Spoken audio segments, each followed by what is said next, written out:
मित्रों नमस्कार। अपने बीच केंद्रीय सामाजिक न्याय अधिकारिता मंत्री और पार्टी के वरिष्ठ नेता संसदीय बोर्ड के सदस्य माननीय थावरचंद गहलोत जी हैं। माननीय भारतीय जनता पार्टी के राष्ट्रीय महामंत्री और सांसद जिनका आज जन्मदिन भी है, ऐसे हमारे श्री दुष्यंत गौतम जी भी आपको संबोधित करने वाले हैं।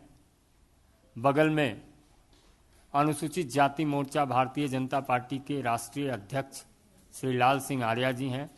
मेरा सादर अनुरोध है माननीय थावरचंद गहलोत जी से कि आपको संबोधित करें।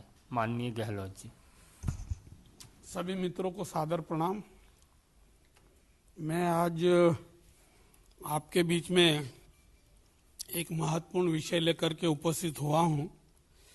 भारत सरकार ने अनुसूचित जाति वर्ग के उच्च शिक्षा प्राप्त करने वाले छात्रों के लिए अर्थात कक्षा 11 से लेकर के उच्च शिक्षा जो प्राप्त होती है उसके लिए जो छात्रवृत्ति मिलती है, उस छात्रवृत्ति में ऐतिहासिक परिवर्तन किया गया है, उसकी जानकारी देने के लिए हूँ। देश की आज़ादी के पहले से, और मैं ये कहूँ कि 1944 से पोस्ट मैट्रिक स्कॉलरशिप देने का प्रावधान है और 59-60 से इसमें राज्य और केंद्र दोनों मिलाकर के कुछ शेयर देते हैं और उससे फिर पोस्ट मैट्रिक स्कॉलरशिप छात्रों को दी जाती थी। 11वीं से लेकर के ग्रेजुएशन तक, पोस्ट ग्रेजुएशन तक, पीएचडी, आईआईटी, स्पेशल जो एजुकेशन होती है सबके लिए ये छात्रवृत्ति देने का प्रावधान है। बीच में एक फार्मूला आया कमिटेड लायबिलिटी का और उसमें एक मापदंड था कि पंचवर्षीय योजना में 5 सालों में जो अंतिम वर्ष था उसमें जो खर्चा किया था राज्य सरकार और केंद्र सरकार दोनों के सहयोग से, वो राशि कमिटेड लायबिलिटी हो जाती थी और फिर वो कमिटेड लायबिलिटी राज्य सरकार को देना होती थी और उसके अलावा जो खर्च होता था ट्यूशन फीस का, रख रखाव का, वो फिर केंद्र सरकार देती थी। और उसका दुष्परिणाम ये हुआ कि कमिटेड लायबिलिटी बढ़ती गई, राज्य का शेयर बढ़ता गया और केंद्र सरकार का शेयर कम होता गया और लगभग आधे राज्य, 36 में से 15, 16, 17 राज्य ऐसे जिनको एक पैसा भी केंद्र से नहीं मिल पाता था कमिटेड लायबिलिटी के फार्मूले के कारण, और कुछ राज्यों को आंशिक धनराशि मिलती थी और कुछ राज्यों को थोड़ी बहुत ज़्यादा मिलती थी। और इस प्रकार का जो पैसा हम देते थे राज्यों को, वो एवरेज पिछले 3-4 साल का मैं बताऊं तो 1300 करोड़, 1200 करोड़ और अभी पिछले 2 साल का तो 1100 करोड़ ही केंद्र सरकार का हिस्सा मिलता था साल में। और ये 1100 करोड़ का अगर हम परसेंटेज निकालें तो 11-12% बनता है। हमारी तरफ से हम केंद्र की तरफ से 11-12% देते थे और ये राशि बहुत कम थी। इस कारण से 10th पास करने के बाद छात्रवृत्ति के अभाव में राज्य सरकार जब कठिनाई महसूस करती थी और छात्रवृत्ति देने की स्थिति में नहीं रहती थी, तो बहुत सारे छात्रों ने ड्रॉप आउट ले लिया, अर्थात स्कूल छोड़ दिया, उच्च शिक्षा की पढ़ाई छोड़ दी। एक तो ये परिणाम ये आ रहा था, दूसरा ये कि राज्य सरकार के पास पैसा नहीं होने के कारण वो कई राज्यों में छात्रवृत्ति दे नहीं पाते थे और देते भी थे तो टाइम पर नहीं देते थे। इस कारण से भी बहुत सारी कठिनाई आती थी। राज्यों से हमारे पास मांग आती रही और हम भी इस विषय पर विचार करते रहे और विचार करने के बाद ये तय किया कि एक ऐसा अमाउंट कर दें जो केंद्र राज्यों को ज़्यादा दे, और चूंकि शिक्षा राज्य का अधिकार है, राज्य का विषय है, इसलिए उनको भी शुरू से जो शेयर पैटर्न चल रहा है उसको 60-40 कर दिया जाए। 60% केंद्र सरकार देगी और 40% राज्य सरकार वहन करेगी। और इसका परिणाम ये होगा कि हम जो 60% अमाउंट देंगे, वो जो वर्तमान अमाउंट दे रहे हैं 1100-1200 करोड़, उसका 5 गुना होगा। अभी हम एक साल में 1100-1200 करोड़ रुपए देते थे, अब एक साल में 5500 से लेकर 6000 करोड़ तक की राशि केंद्र राज्यों को देगी और 40% राज्य मिलाएगा। ये कुल राशि का एवरेज हमने जोड़ा है 5 साल का। ये योजना 5 साल के लिए है, 25-26 तक। तो इसका हमने अमाउंट जोड़ा टोटल, तो 59,048 लाख रुपए बनते हैं। और अभी हम देते थे 11,55,100 करोड़, और अब बनेगा ये 59,048 करोड़। इस प्रकार से ये राशि हम देंगे, और इसका लाभ ये होगा कि जो ड्रॉप आउट हो गए लगभग 1,36,00,000 गरीब से गरीब परिवार के बच्चे, जिसके घर में परिवार में लोग निरक्षर है, पढ़े लिखे नहीं हैं, इस कारण से पढ़ाई का महत्व कम समझ के बच्चों को स्कूल धनाभाव के कारण स्कूल छुड़वा देते थे। ऐसे 1,36,00,000 तो ऐसे छात्र होंगे जो गरीब निर्धन होंगे अत्यधिक, उनको शिक्षा के क्षेत्र में पुनः लाना, उनको प्रवेश दिलाना, उनकी पढ़ाई करवाना, ये काम करेंगे। और टोटल मिलाकर के 5 साल में 4 करोड़ छात्रों को इस प्रकार की छात्रवृत्ति का फायदा मिलेगा। ये छात्रवृत्ति की राशि हम डायरेक्ट स्टूडेंट के खाते में डालेंगे। राज्य सरकार से स्टूडेंट की सूची मंगाएंगे, उनके अकाउंट नंबर के साथ में सूची मंगाएंगे, वो अपने राज्य की छात्रों की सूची भेज देंगे मैं अकाउंट नंबर के, हम उन अकाउंट नंबर को देख करके उन छात्रों के डायरेक्ट खाते में पैसा जमा कराएंगे। और उसमें एक प्रावधान और कर रहे हैं कि राज्य सरकार पहले जमा कराए और फिर हम जमा कराएं। नहीं तो कई बार केंद्र जमा करा देगी और राज्य नहीं जमा कराएंगे तो छात्रों को छात्रवृत्ति नहीं मिल पाएगी।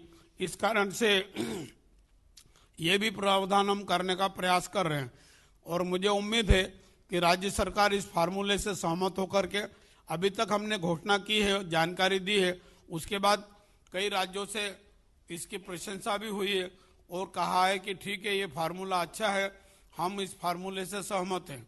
अभी तक किसी भी राज्य से इसका विरोध नहीं आया है। मैं मानता हूं सभी राज्यों के गले उतरने जैसा फैसला, ऐतिहासिक फैसला हमने किया है।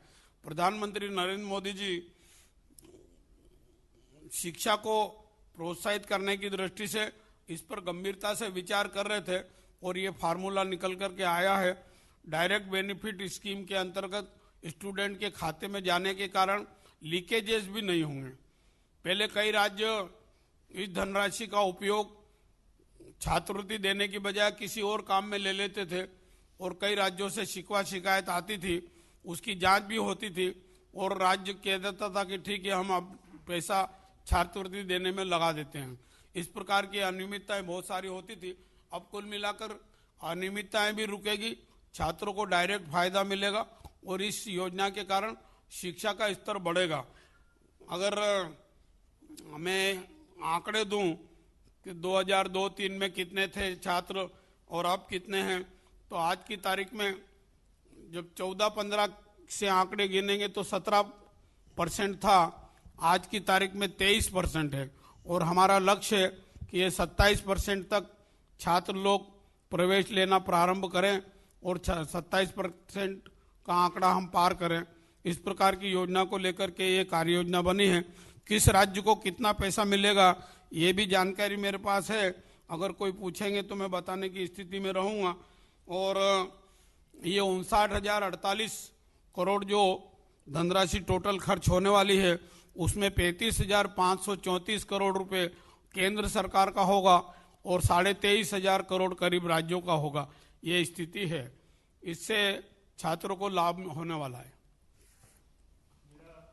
निवेदन है माननीय कि आपको संबोधित करें। आदरणीय धन्यवाद। आदरणीय केंद्रीय मंत्री थावरचंद गहलोत जी का, हमारे मोर्चा के राष्ट्रीय अध्यक्ष आर्य जी का, आदरणीय मयूख जी का। बंधु, आज ऐसी स्थिति आ गई है कि हमें 6,000 करोड़ रुपया शिक्षा के क्षेत्र में अनुसूचित जाति वर्ग के लिए खर्च करना पड़ रहा है।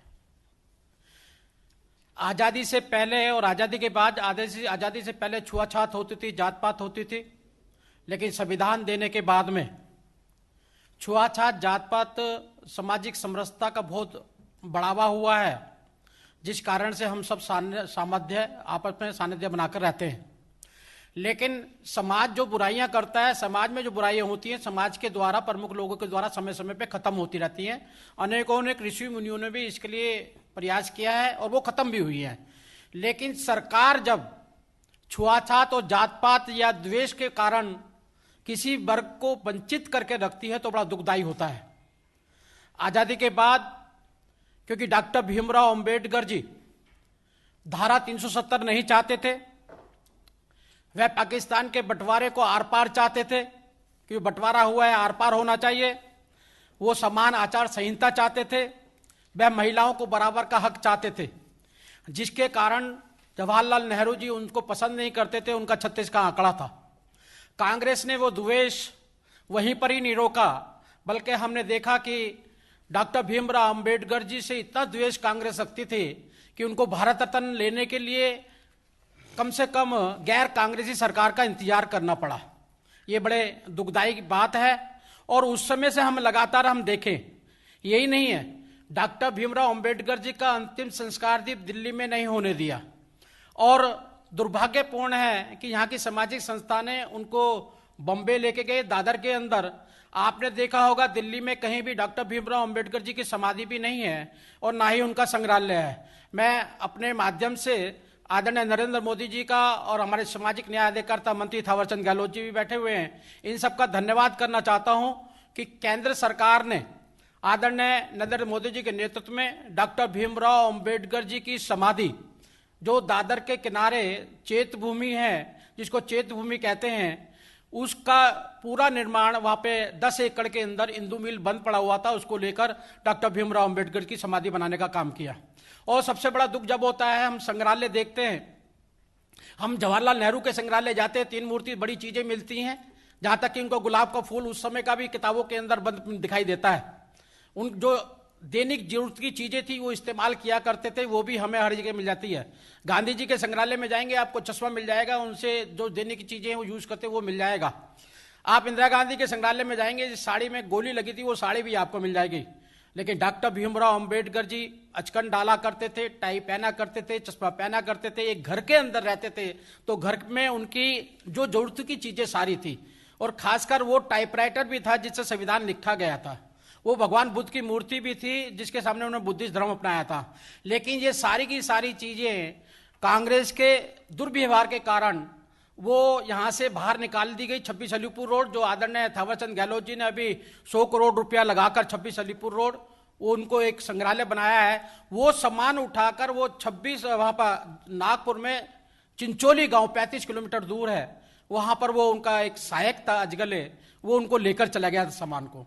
लेकिन मुझे बड़ा कष्ट हुआ जब अभी 4-5 साल पहले जब मैं उस संग्रहालय को देखने के लिए गया, एक टीवी मीडिया ने आपके द्वारा उठाया गया था वो सवाल कि देखिए डॉक्टर भीमराव अंबेडकर पे सरकारें लगातार हर बार पैसा खर्च करती हैं, करोड़ों रुपया खर्च करती हैं, लेकिन उनके सामान की क्या दुर्गति है। सारी टाइयों को दीमक खा गए, सारी कुर्सियां जो इस्तेमाल करती थी सारी फट गई, जो देने की जरूरतें चीजें थी सारा वो कोट अचकन जिस हैट को लगाया करते थे, जिस चश्मे को लगाया करते थे, सारा सड़ गया, दीमक खा गई सबको। जो टाइयां थी कभी 150-200 टाइयां थी, उनको भी सब दीमक खा गई। बड़े दुख की बात थी। और मुझे कहते हुए खुशी हो रही है कि आदरणीय थावरचंद गहलोत जी के नेतृत्व में, आदरणीय प्रधानमंत्री जी के नेतृत्व में आज हम 13 एकड़ के अंदर उस संग्रहालय को बनाने का काम कर रहे हैं वहां पर। और ये इसलिए कहना पड़ रहा है कि ये डॉक्टर भीमराव अंबेडकर जी के साथ ऐसा दुर्व्यवहार ही नहीं किया, बल्कि हमारे जो आज थावरचंद गहलोत जी ने बताया है, ये लगातार अभी तक हमने देखा है कि बीजेपी की सरकार आने से पहले आपने देखा होगा 50 लाख नकली छात्र पकड़े गए।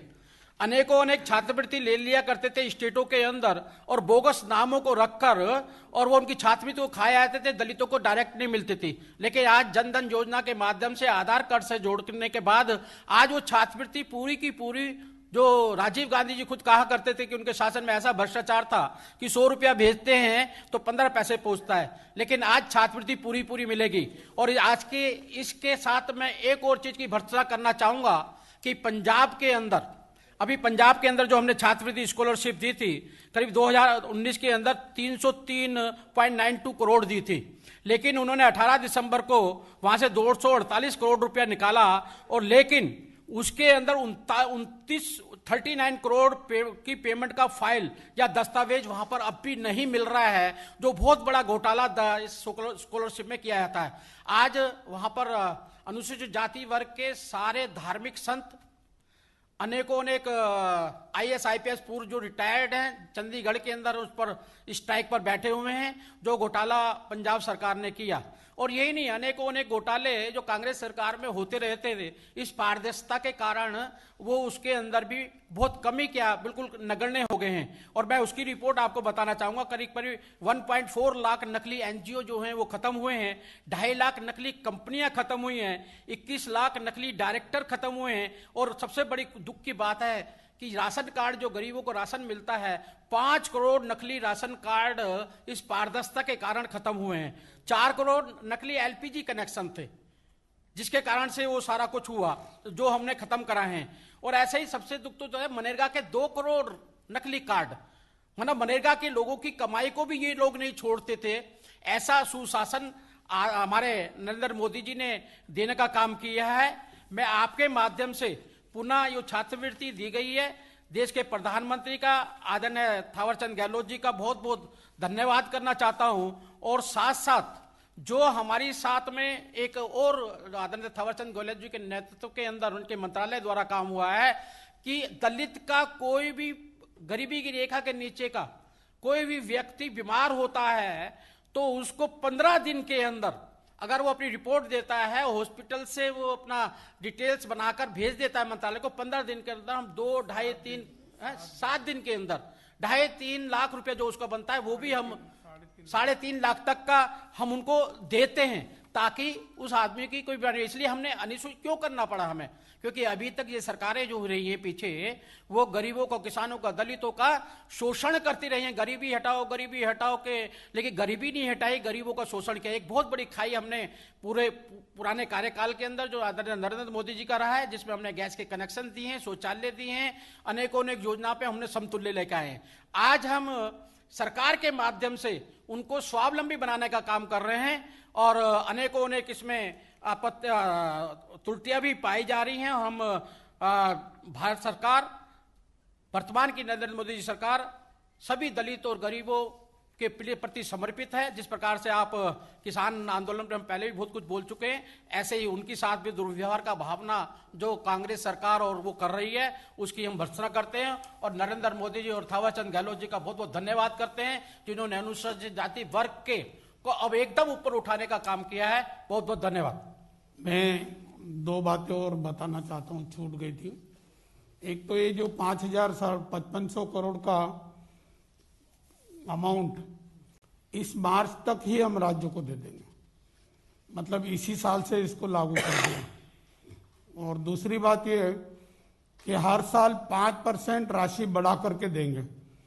जैसे 60-40 का रेशियो है ना, तो इस बार हम 60% दे रहे हैं, अगले साल हम 65 देंगे, उसके बाद वाले साल में 70 देंगे, उसके बाद 75 और 80 तक 80% तक का ये हर साल 5% बढ़ा करके देने का प्रावधान किया है, ये देंगे।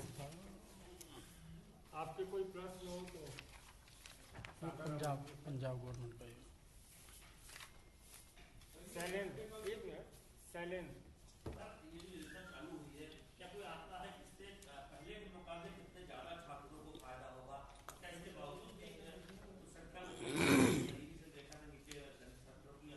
अभी ये छात्रवृत्ति 60 लाख छात्रों को मिल रही है। और जब हमने नया फार्मूला बनाया ना, तो हर साल 10% से ज्यादा वृद्धि होने की संभावना है। और अगले 5 सालों में इसका लाभ टोटल मिला करके 4 करोड़ छात्रों को मिलने वाला है, ऐसा हमारा अनुमान है। इसमें 1.36 करोड़ बेहद गरीब छात्रों को उच्च शिक्षा से भी जोड़ने का प्रावधान है और सीधे सीधे पैसे ये विद्यार्थी के अकाउंट्स में ही सीधे जाएंगे।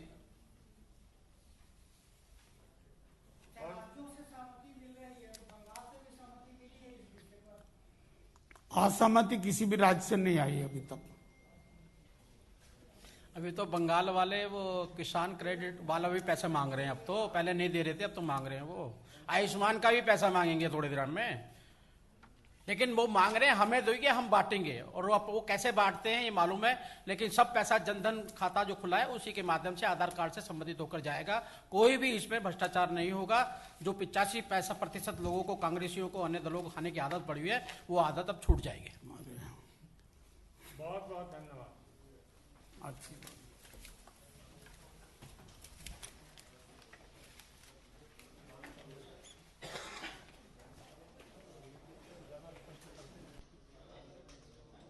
అమరావతి రాజధాని అయిన మన Guntur Sri Ayyappa real estate and consultancy వారి ఆధ్వర్యంలో కేవలం 25 లక్షల నుంచి ప్రారంభం 1, 2, 3, 4, 5 బెడ్రూమ్ల ఫ్లాట్లు అమ్మబడును. 100 గజాలు, 200 గజాలు, 300 గజాల ఇండిపెండెంట్ హౌస్ అమ్మబడును. మరిన్ని వివరాలకు 9676972691 మరియు 8855989679 కు సంప్రదించండి.